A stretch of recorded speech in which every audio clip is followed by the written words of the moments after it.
I think there's a ton of advice out there around how to be a good speaker, how to hold your hands, how to position yourself, how to modulate your voice, and all of that kind of stuff. Do you have any favorite tips you like to highlight, or ones that you would like to maybe low light?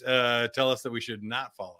Yeah, I think a big mistake here is it's very easy to try to be over polished or over prepared. And so I think good speaking is a little bit like sheet music and a little bit like jazz. And so sheet music is, here's, again, I'm not a musician, okay, so play along, but here's a piece of music and I need you to play this. It is exactly the way it is written out, right? And so that is sheet music. On the other hand, you have jazz, which is kind of, improvisational, and it's kind of ebbs and flows there, and kind of maybe depending on what other instruments are involved or who else, what the vibe of the room may be.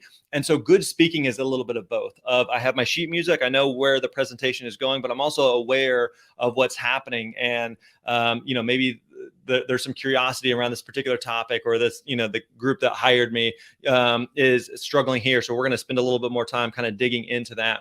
So I think, having a little bit of both there is valuable. I think also that it's important to remember, like, as a speaker, you are a human talking to a collection of other humans. And so act like a human.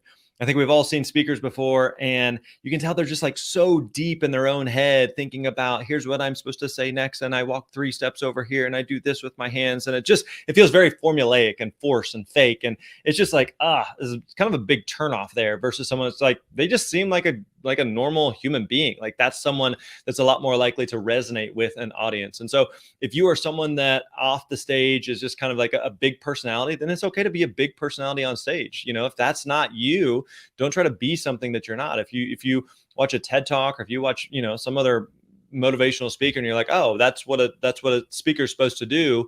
No, not necessarily. That's probably a good representation of who they are. But if you're someone who's more quiet, you're not that funny, and you just have like a very like soft spoken but yet commanding presence, like, be that, lean into that versus trying to be something that you're not.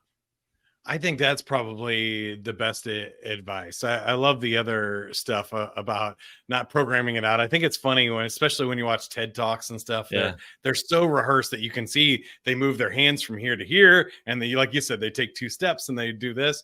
You can always know I haven't played any of those because I never hold up the right numbers. I'll say like 3 things, and I'll put 2 fingers up and I'll start counting them out on my hand, and I'm never on the right number.